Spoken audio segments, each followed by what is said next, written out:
பார்ப்பேன். நீங்க எல்லாம் கந்தன் கருணைங்கிற படம் பார்த்துருக்கீங்களா? பார்த்துருக்கீங்களா? இங்கே சொல்லுங்க, எத்தனை பேர் பார்த்துருக்கீங்க? இந்த சைடு சென்டர் மட்டும்.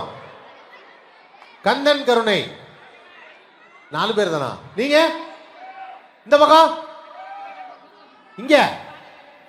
சரி, ஓகே. கந்தன் கருணை என்ன படங்கிறத சொல்லிடுறேன்.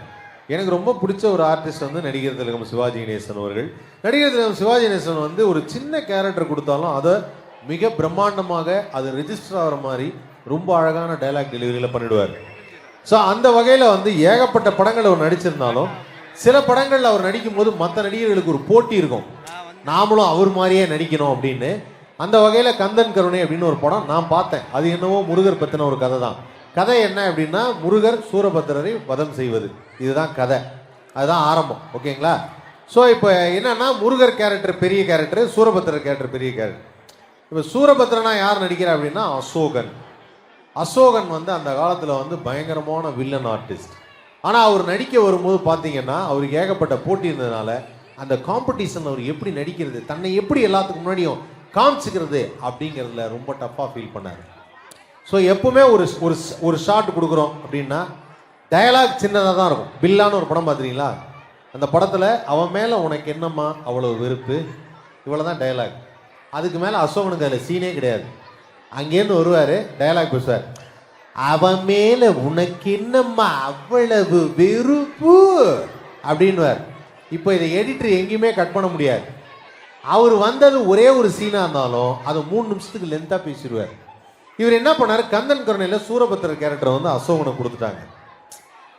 முதல் சீனு, சூரபத்திரனுடைய தங்கச்சி அவங்க கையை வெட்டிடுறாங்க. கையை வெட்டினா அண்ணனா உங்க ரியாக்ஷன் எப்படி இருக்கும்? யாராவது ஒருத்தர் சொல்லுங்க, எப்படி இருக்கும்? சும்மா சொல்லுங்களேன், யாராவது ஒருத்தர் சொல்லுங்க. சார் நீங்க சொல்லுங்க. சார், தங்கை கையை வெட்டிட்டாங்க, அண்ணனா உங்க ரியாக்ஷன் எப்படி இருக்கும்? சொல்லுங்க. ஐயோ கையை விட்டாங்களா, என்னாச்சு, இப்படி இருக்கணும் இல்லையா? டக்குன்னு இன்ட்ரோடியூஸ் பண்றாங்க அசோகனை. அப்படி கேரக்டர் வந்தார். என் தங்கையின் கைகளை வெட்டியது யார்? சரி, அந்த தங்கச்சி கையை வெட்டிட்டாங்க.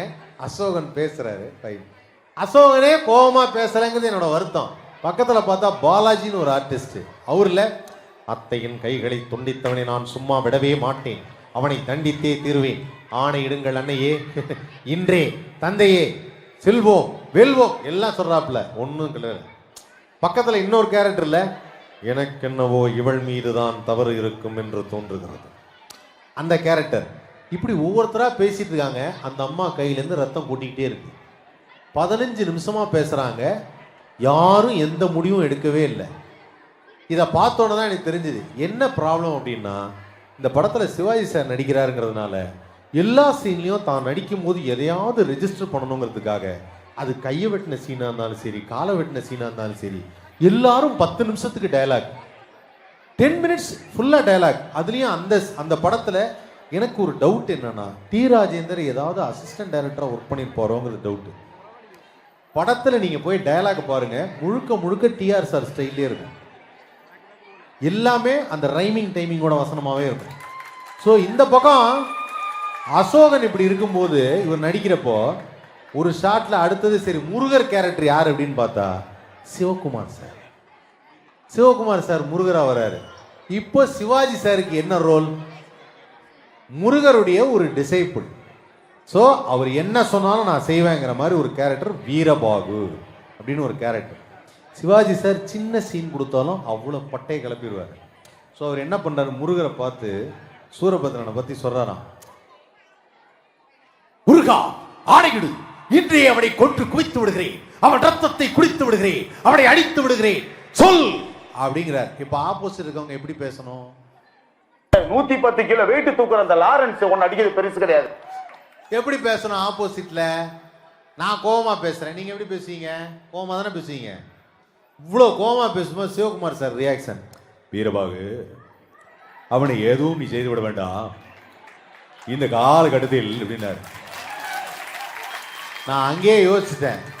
இப்போ சிவாஜி சாருக்கு பெரிய சேலஞ்ச் என்னன்னா, டயலாக் பேசும்போது அவருக்கு எப்படி இருந்திருக்கும்? அவர் எப்பவுமே இந்த மாதிரி ஆக்ரோஷமா பேசும்போது ஆப்போசிட் நான் நடிக்கலன்னு வச்சுக்கேன் கொந்தளிச்சிருவாரு. ஸோ இவர் பேசும்போது அவர் அவ்வளோ சாஃப்டாக அவனு பேசுவார்.